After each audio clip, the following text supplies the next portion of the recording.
My family is my mission. Sa akin, ang Tagalog yan, sambahayan ko, mission ko. Okay?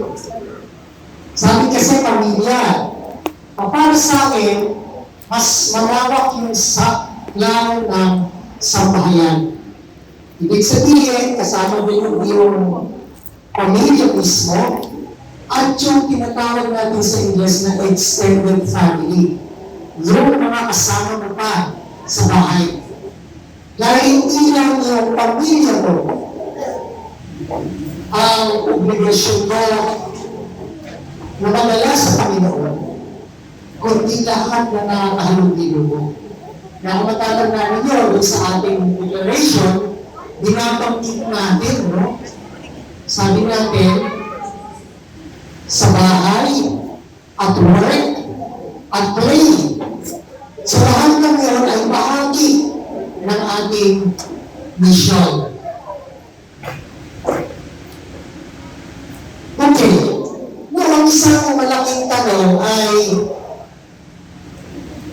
pag pinag-uusapan ng salitang mission.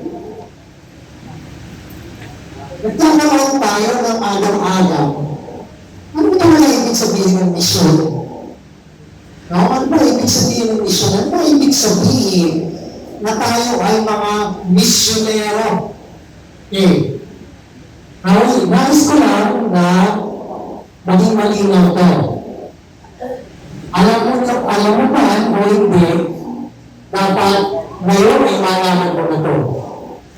Noong araw na ikaw ay kumilala sa Panginoon, at kung araw na ikaw ay nagpabautismo, natatakan ng Espiritu Santo, noong araw na yun, nagsimula ng ikaw ay maging isang misyonero. Alam mo ba na hindi, ayaw mo na at gusto mo. Dahil nakilala mo si Kristo sa buhay mo, nagpasakop ka sa Kanya nang ikaw ay magpabautismo, ay ikaw ay isa ng misyonero. Meron kang bahay yung sa tinatawag na ministeryo o paglilingkod ni Kristo. Bilang propeta, hari, at tagapamagitan. No? So tayo ay namamagitan para sa iba. Tayo ay propeta ng Diyos. Nagsasalita tayo ng mensahe ng Diyos para sa iba. At katulad nga na ating hari, inaangkin natin ang para sa kaharian ng Diyos. Yun ay bahagi ng ating misyon bilang mga misyonero. Okay. Ngayon, nais kong buksan natin ang ating Biblia sa aklat ni Josue, kabanatang 24. Ang Josue ay pagkatapos po ng aklat ng Deuteronomy. Ito lang. Deuteronomy. Book of the Bible yan, ang susunod states yung Joshua o Josue sa Tagalog. Kabanatang 24. Ang story nitong babasahin ko ay ito.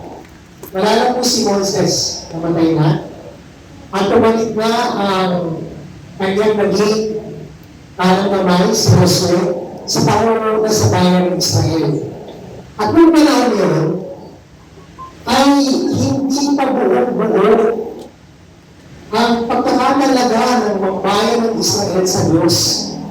Hindi pa buo sa puso nila ang sumunod sa Diyos, ang sikapin na tumalima sa kalooban ng Diyos. Kaya nga, sila ay naharap sa isang malaking desisyon. Basahin ko mula sa kabanatang 24, sisimulan ko sa talatang 14. Si Josue ang nagsasalita rito. Kaya naman ngayon, sambahin mo si Yahweh ay paglingkuran ninyo siya ng tapat. Kalimutan na ninyo ang mga Diyos-Diyosan dating sinasamba ng inyong mga ninuno sa Mesopotamia at sa Ehipto. Siya lamang ang inyong paglingkuran. At kung ayaw ninyong maglingkod kay Yahweh, sabihin ninyo kung kanino kayo maglilingkod. Sa Diyos-Diyosang sinasamba ng mga Amoreo,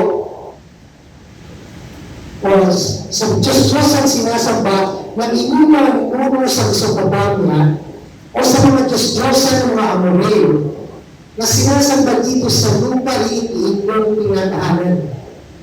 Ngunit ako at ang aking angkan ay kay Yahweh lamang maglilingkod. Sumunod ang bayan, wala kaming balak na talikuran si Yahweh at maglingkod sa mga Diyos-Diyosan. Sinabi na ating Diyos ang siyang bumalo sa ating sa pagkaalipin sa Ehipto. Nasaksihan din namin ang mga kapabalaghang ginawa niya upang tayo maingatan sa anumang tayo mapagako at maligtas sa mga lamay na ating nalaanan.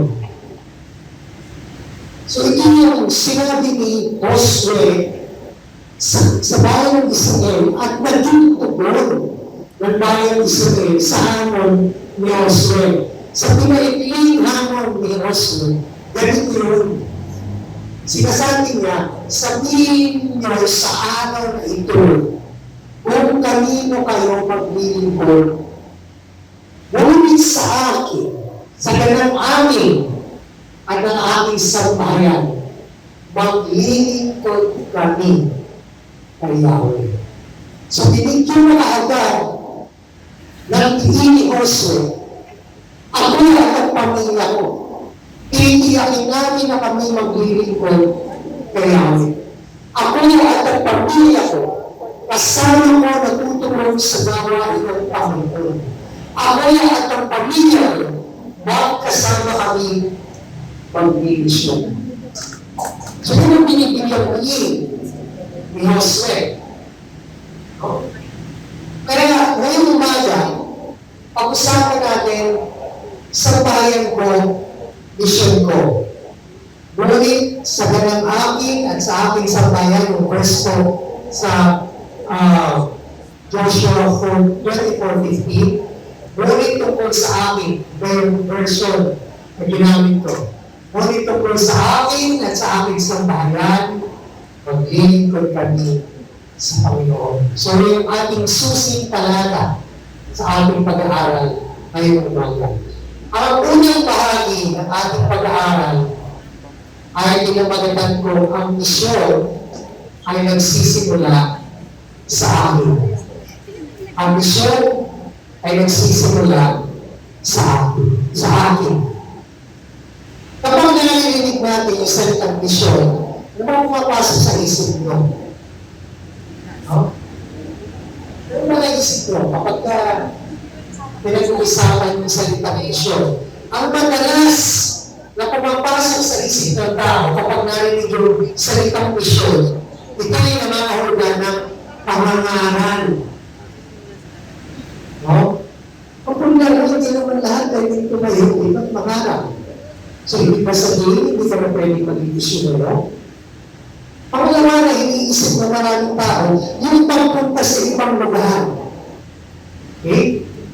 So, hindi pa sabihin, kung narito ka lang sa Pilipinas, at kapiling ka lang ng iyong pamilya, hindi ka pwede mag-misyonero. Kailangan mo ka lang ng ibang bansa para ikaw ay maging isang misyonero.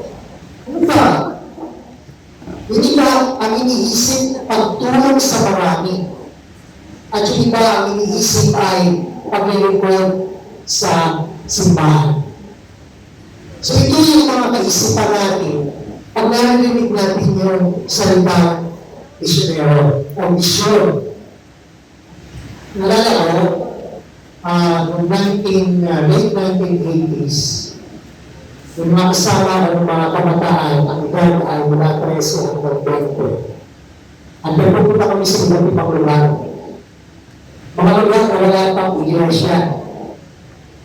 At doon ay mabinisyo kami ng 3 araw. Pagkatapos ng 3 araw, hihilingin namin sa obispo na magpadala ng manggagawa din sa lugar na yun para magkaroon ng iglesia. So kung ginagawa, imagine, 13 anos na kabataan kasama ko. Dahil tumawid kami ng ilo, at yung pinuntahan namin sa mga Bible Pampanga ay yung lugar na binabaha. Abalitaan yun, bahang-baha doon. Ito nagdahang na ulan. Ito doon. At wala namang kuryente doon, yung pinuntahan namin baryo. No? At yung mga palikuran doon, ipag lumamit ka, ng palikuran, diretso sa ilog. Sa mga ating talanong mga UFO. Doon sa ilog. Ganun yun. Ganun yung pintahan. Alam niyo kung gano'n na dala namin? Pag nasa na ang kuryente ko, nagdala na kami ng generator. Pagdating ng gabi, inaayahan natin yung mga tao. Nilalagay kami ng isang pansamantalang ibablado. So may mga kabataan ako kasama na aawit. No? Maawit sila. Meron namang iba magpapatutuon patungkol sa kung paano nila nakilala ang Panginoon at pinagdap sa kanilang mga buhay ang Panginoon. Pagkatapos nun, mangangaral ako. Pagkatapos nun, mangangaral, magtatawag ako kung sino ang magpapasya na makakilala sa Panginoon. At nagbasa na lang kuryente. Kami lang may kuryente dahil nalang namin yung generator. Aba, halos sa barrio, nandun, 3 gabi yun, nakakapakinig sila. At yung mga kapataang kasama ko, sinanay kung paano manalangin, kung paano makain sa panalangin sa Panginoon, yung mga tao na tumutugon doon sa panawagan na tanggapin ng Panginoon. Ang ibig ba sabihin, kailangan natin gawin lahat yun? Inaasahan ko ba? Gagawin ninyo kung tayo mga misyonero? Hindi po. Hindi. Bakit? Kasi ang totoo, bago ka ipadala sa iba, may mga tao hindi nagkatiwala na sa iyo. Sino? Ang pamilya mo. Ito yung totoo. Bago ka ipadala sa iba, may mga taong pinagkatiwala na ng Diyos sa iyo. At yan ay ang pamilya mo.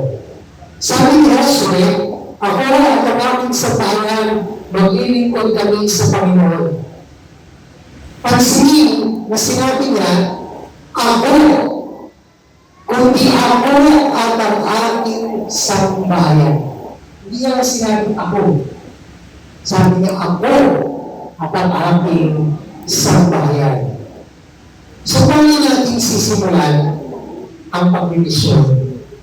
No?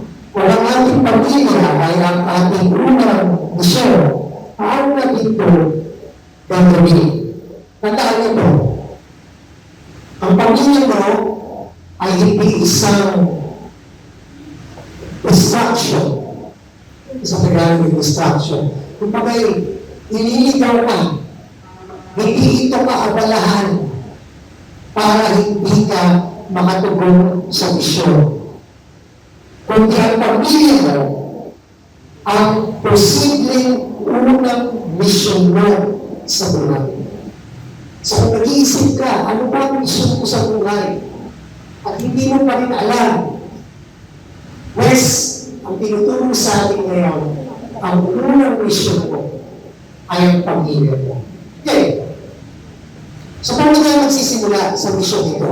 Number 1, unang bilang ako muna, unahin ang Diyos sa sarili. Noong nakaraang linggo, itinuro sa ating ngayon na gawin nating sentro ng ating buhay ang Panginoon. Ginamit ko yung salitang unahin, hindi ibig sabihin siya yung una sa listahan. Kung ibig sabihin, una, in the sense o sa diwa, na ang Panginoon ay bahagi, no, ng lahat ng aspeto ng buhay ko. Pananalapi, una siya. Pamilya, una siya. Trabaho, una siya. Misyon, una siya. Relasyon, una siya. Siya yung sentro sa kanyang umiikot lahat. Unahin muna ang sarili. Sabi nga sa Mateo 6:33, hanapin muna ang kaharian ng Diyos. Parati natin naririnig yan. No?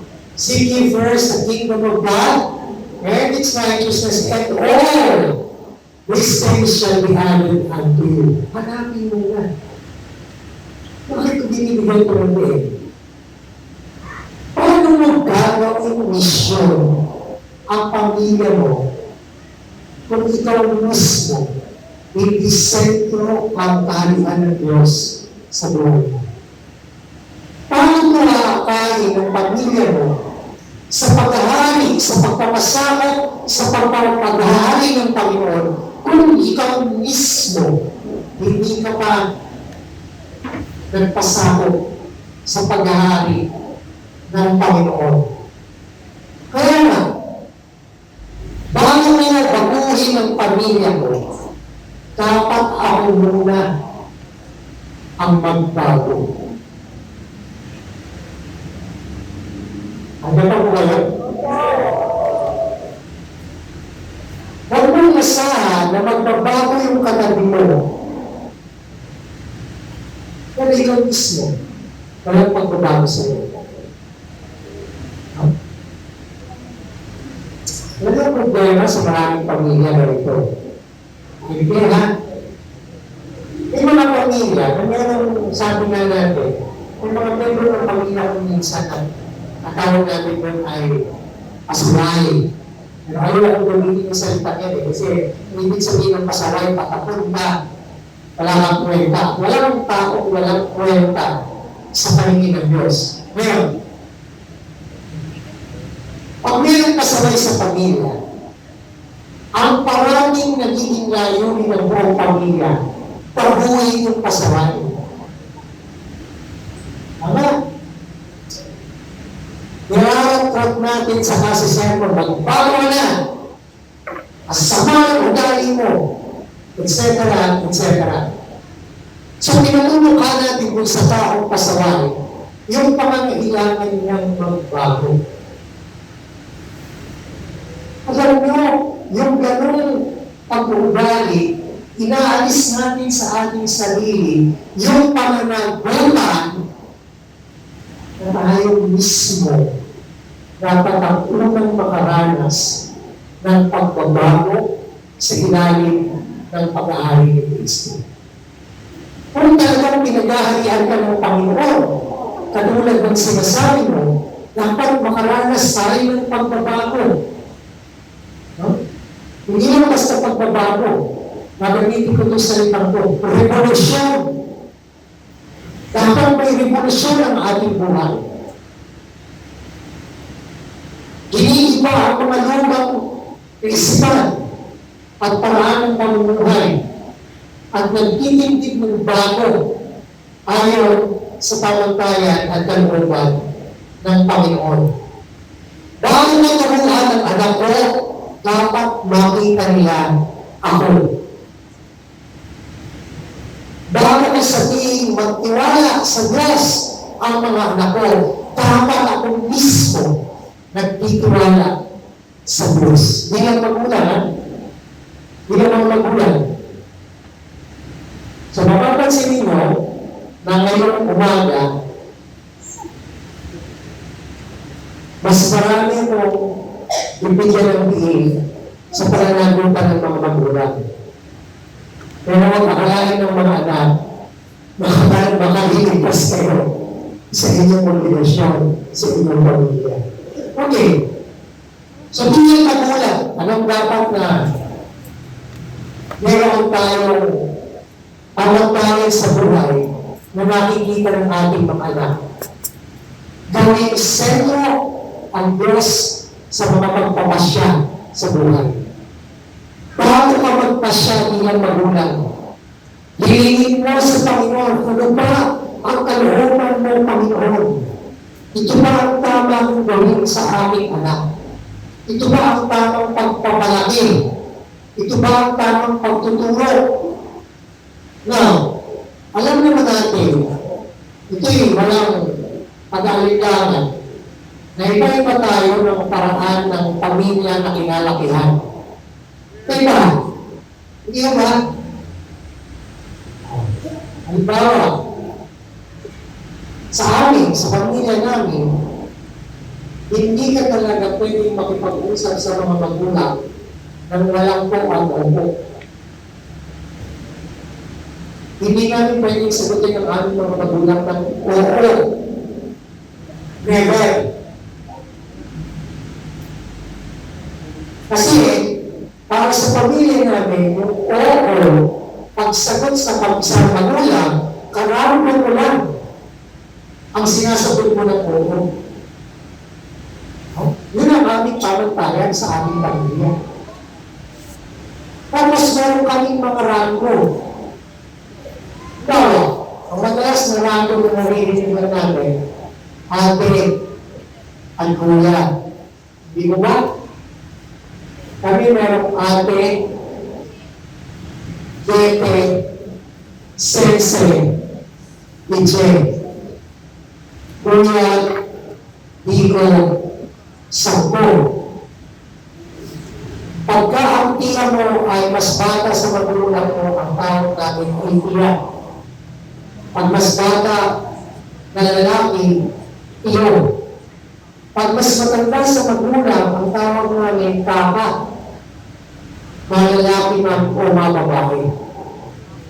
Kapag kahipag na mas matanda sa iyo, ang tawag namin ay inso.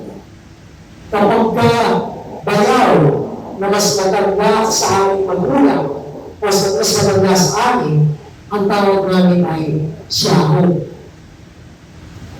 Ganun ang rango. At very particular kami sa ganun.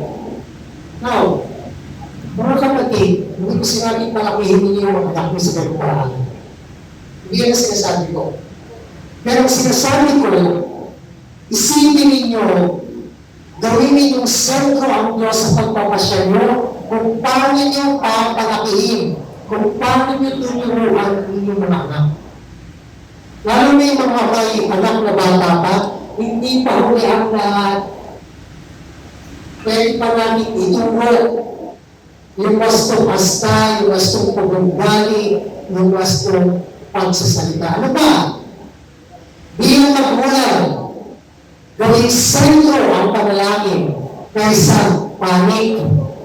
Ano ibig sabihin? Meron kang problema. Anong nangyayari? Nagpapanik ka kaagad. Wala kang ipapakain bukas, panik, mawag ka kaagad. No? So anong naisip? Naisip ka kaagad, mangutang sa tindahan, mangutang kay nanay, mangutang kay ganito. Pero, makalimutan mo ng manalangin. Tandaan nyo ang Panginoon ang una nating tinduhan. Siya yung una nating lalapitan bago ang lahat. Gumagawa ng paraan ng Diyos. Kaya kanina, paulit-ulit sa ating awit ang sinasabi, I believe. Diba? Yung awit natin kanina, sabi, I believe exceedingly, abundantly. Naniniwala tayo, meron pang Diyos na kumikilos sa ating buhay. Alam mo, stand before you today, mamaya ko sa inyo mga kapatid umagang ito. At ako man, meron akong hinihiling na himala sa buhay. Meron akong hinihiling. At hindi nagbabago yung kaisipan ko na meron nakalaan para sa akin ng Diyos. Maaaring hindi ko pa nakikita ito ngayon, pero meron nakalaan ng Diyos para sa akin. Kayo bilang mga magulang, sentro ba ang panalangin sa inyo? Nananalangin pa ba kayo? Kaya ano ba? Sabi ko, unahin o gawing sentro ang salita ng Diyos kaysa ang mundo. Gawing sentro ang word kaysa word. Kapag gising kayo, ano mo rin yung ginagawa? Ha? Talaga? Wala ko. Di ba pagkamising, pagkamunan, ito bago magdadang ko kayo? Di ba nung malusok pa, kung gano'n, tinitingnan ang oras. Pagtingin sa oras, sabay punta sa Facebook. Tapos nakalimutan mo na kaagad na manalangin. Nakalimutan mo na kaagad na pangunayan ng salita ng Diyos. Kahit man lang isang talata, maiisip mo kaagad. At gawin mong sentro yun ng iyong paghapon. Bakit ba kayo binibigyan ng mga talata? Bibuli ko. Parang meron kayong tinatawag na angla. Ay angla.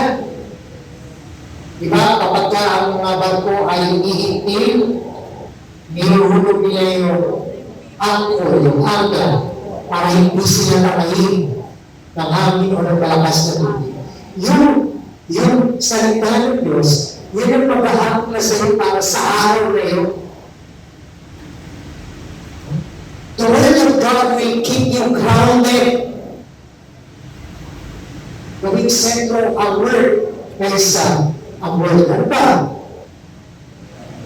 Unahin yung pagsisisi bago ang kanyang mamukan. Ano yung problema sa maraming tao? Mahuli kami. Nagkaroon na ng conviction sa puso mo. Kinausap ka na ng Diyos. Meron kang ginawang mali. Ano ang ginagawa natin? Iisip natin, tama lang ang ginawa mo. So, naninibabaw yung kapalaluan kaysa sa pagbabalik loob sa pagsisisi. Okay? So, ano ba? Gawing sentro ang Diyos kaysa trabaho, pera, o comfort sa buhay. So, lahat na dito, nagsisimula sa iyo. Sa iyo muna. Sa iyo muna, kapatid. Huwag kang tumingin sa kanan mo, sa kaliwa mo, sa likod mo, sa harap mo. No? Ang tingin, hindi palabas. Ang tingin, paloob. Tingnan mo muna ang kalooban mo, tingnan mo muna ang puso mo, tingnan mo muna ang kakayuan mo sa harapan ng Diyos. Doon, nagsisimula ang pagdidisyon. Pag-realize kung makita natin, tumayan mo ako. So yung una,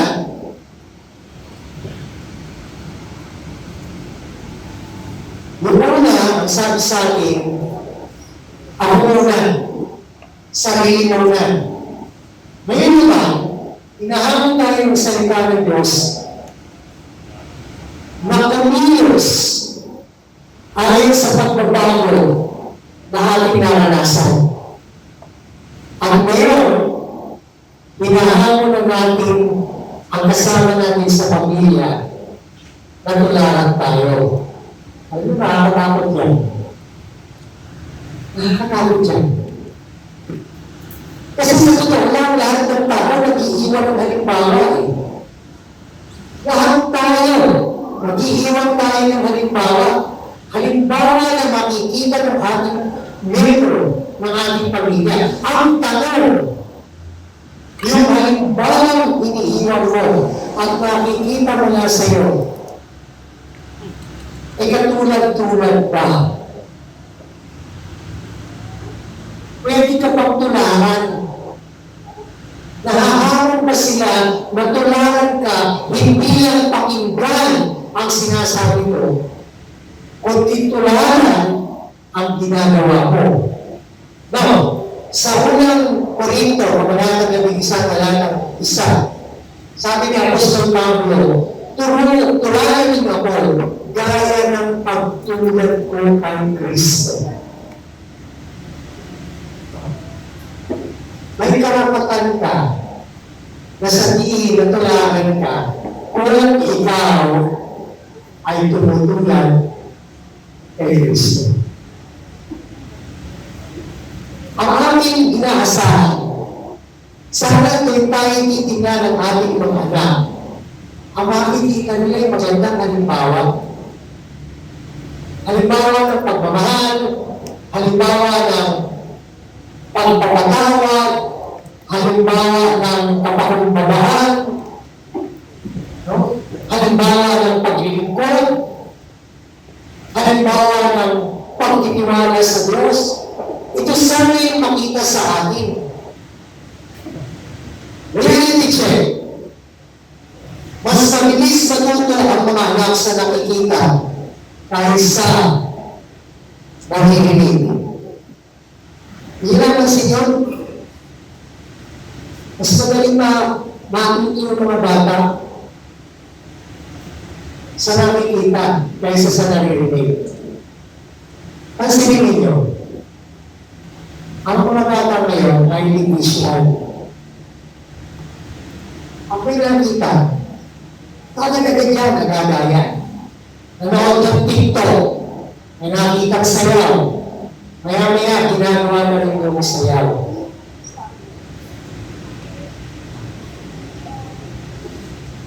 May nakikita sa Roblox. Ayun, maya-maya, ginaya na. Ayun, na rin. May bago na namang bahay yan. Maraming nangyari, wala tayo kapakailan lang. Napakagaling yung mga bata matuto kapag ka nakikita. Bakit hindi madalas matuto yung mga anak sa ating mga tahanan? Alam mo bakit? Puro tayo salita. Puro tayo salita. Pinapagpag natin ang sermon yung mga bata, pero yung sinasabi natin, hindi nakikita ng mga anak sa atin. Tapos magtataka tayo, bakit iba ang pamumuhay niya kaysa sa pamumuhay natin. Kasi, hindi pa po kayo?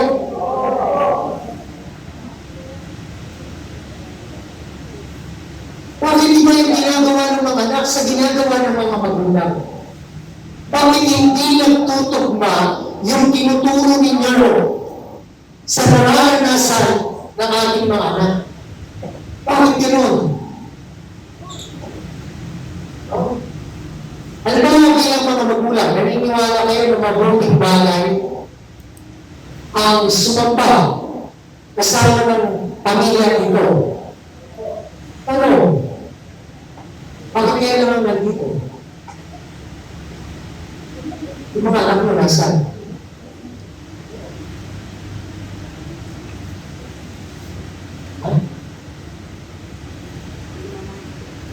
Hindi ka na po kayo.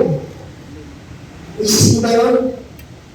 Nagtutong ba yung tinuturo mo at yung nakikita sa'yo? Okay. So, ang tanong, nagdadasal ba ako o sinasabi ko lang? Nagpapatawad ba ako o puro sermon lang? Tawad ba ako o puro advice lang? Puro pagpapayo lang? Naglilingkod ba ako o puro utos lang?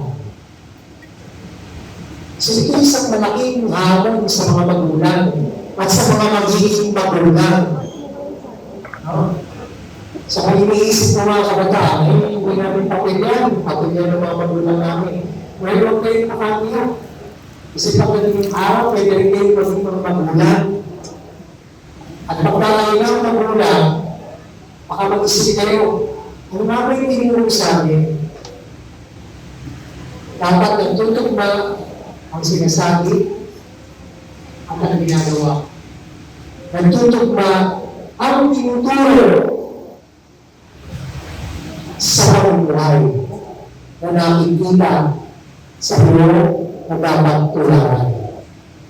So, bilang magulang, ipakita ang prayer life. Ipakita ang kapakumbabaan. Ipakita ang pagpapatawa. Ipakita yung tinatawag na integrity. Doing what is right, even if no one is watching you. Ano ba? Ipakita yung paglilingkod. Ipakita ang pagmamahal. Pag nakita ito ng mga anak mo sa iyo, madaling tularan yan. Magkano nga nilang tularan ang ginagawa ko. Dahil natutunan ang anak, hindi kailangan perfect Christian. Hindi namin kailangan ng mga perfectong magulang. Iyon. Kung ikaw ay anak at naghanap ka ng perfectong magulang, sorry. Sorry to disappoint you. Hindi perfectong mga magulang. Walang perfectong magulang. Pero kung bawat magulang sinisikap na makasunod sa pamantayan ng Diyos, may karapatan silang sabihin sa iyo, tularan mo ako. Tularan mo ako. Ang buhay ng magulang, ang unang Bible ng anak. Tandaan yun. Ang buhay mo bilang magulang, yan ang unang Biblia ng anak.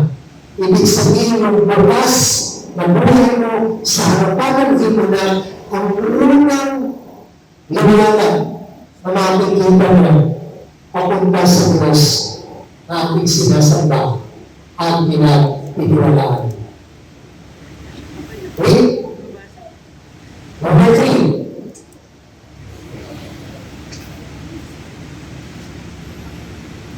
Pagdating mo ako. Hindi ang buhay kundi direksyon ng buhay. Dapat ito parati ang panalangin namin bilang mga Kristiyano sa bawat araw. Pagdating mo ako, Panginoon. Pagdating mo ako.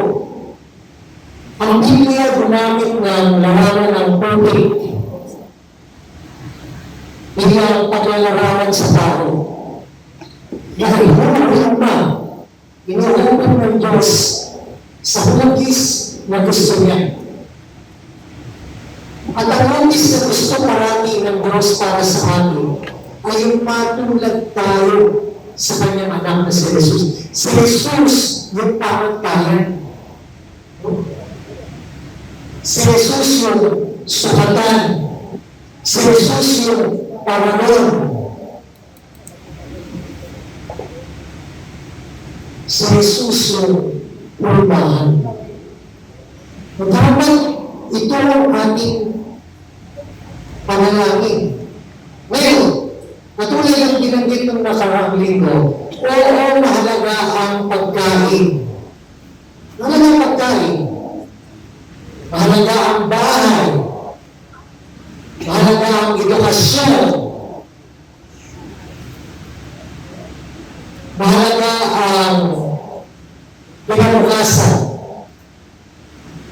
Pero hindi doon nagtatapos ang lahat. Kahit pa ibigay natin yan sa ating mga anak, hindi dyan natatapos ang lahat. Mas mahalaga yung tinatawag natin character. Yung mas mahalaga yung tinatawag natin values. Yung mga bagay na pinagpapahalagahan natin sa buhay. Ano ba yung mahalaga sa inyo? Na isasalin niyo ba yun? Nahuhulog niyo ba yung inyong mga anak ayon sa values na meron kayo?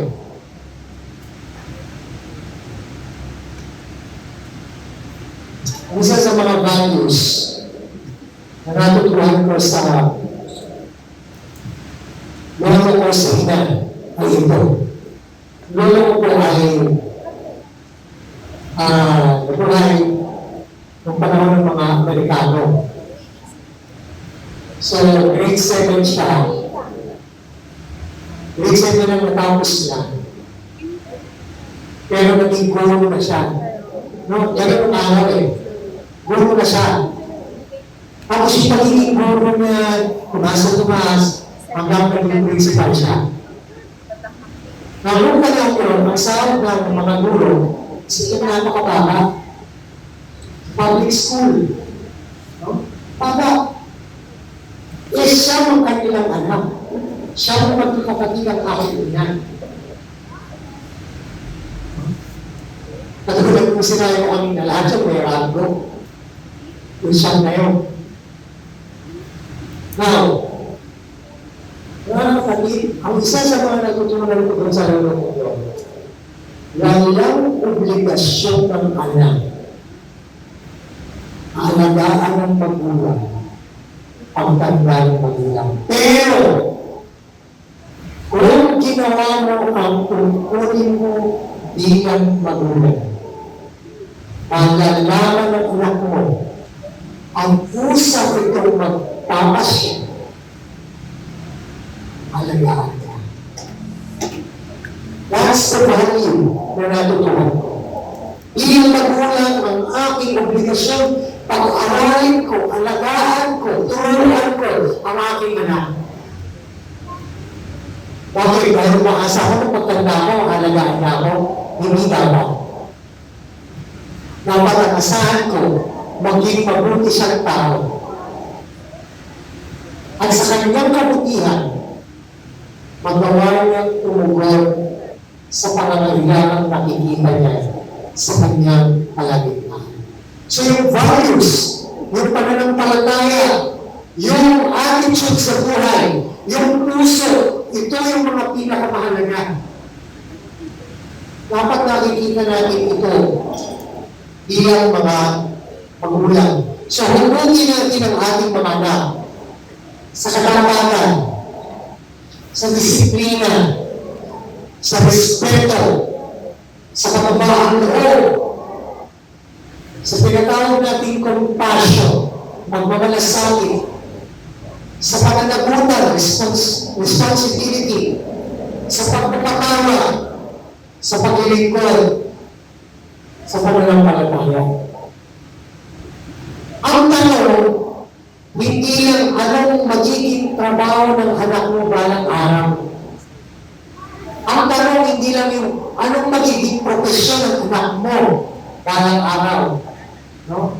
Anong mangyayari sa anak mo balang araw? Huwag yan, pagkagin ng tanong nyo, tapos na. Ang akala natin, natapos na natin ang ating responsibilidad bilang mga magulang. Dapat ang tanong, anong klaseng tao siya?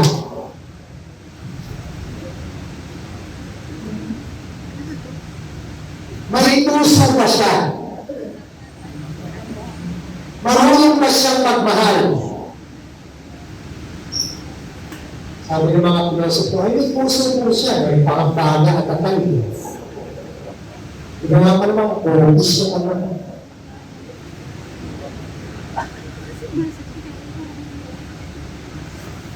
Kilala niya ang Diyos, marunong ba siyang magmahal? Hindi lang trabaho ang goal ng magulang, kundi yung destiny, yung patutunuhan ng iyong anak. Sa siya tuturo pagdating ng araw, anong pagiging siya pagdating ng araw? So mga kapatid, mas sasabihin ito, ang misyon ay wala sa puso ng Diyos. God is a missionary God. He sent Jesus as the ultimate missionary. When Jesus returned to the Father sent the Holy Spirit to continue the mission through us. So wala tayong excuse. Pinakita rin ng Diyos kung paano maging misyonero. Siya yung misyonero, isinunod niya ang perfectong misyonero sa pamamagitan ng kanyang anak. Nahanap niya ng anak sa langit ipinadala ng Ama ang Espiritu Santo para tulungan tayo na ipagpatuloy ang misyong sinimulan ni Kristo. Nagpapasimula ang pagiging misyonero ko sa pamilya ko nung araw na makilala ko ang Panginoon. Ang pagtulad mo kay Jesus, ang sukatan upang tularan ka ng iyong sambayan.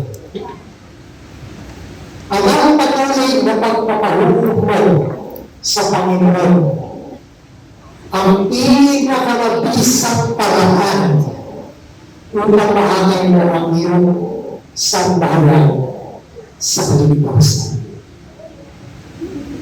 Habang ikaw ay patuloy na nagpapahulog sa Panginoon, nakikita ng pamilya mo na hinihinggano sila, naaamig sila na tumugon sa Panginoon at tulad ng pagtugon na ginawa mo kay Kristo. So, ang pamagat ng ating mensahe ay ako muna, bakit? Ang misyon ay nagsisimula sa akin. Pero pamagat, kaya siguro ang tanong ninyo, marami na po na magulang. Pero sabi ninyo, Bishop, dinanatan mo naman ng mga magulang.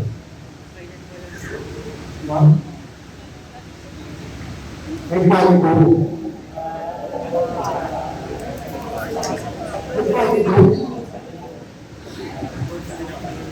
So, ano sasabihin ko bilang pagtatapos? Abangan ang susunod na halaman natin.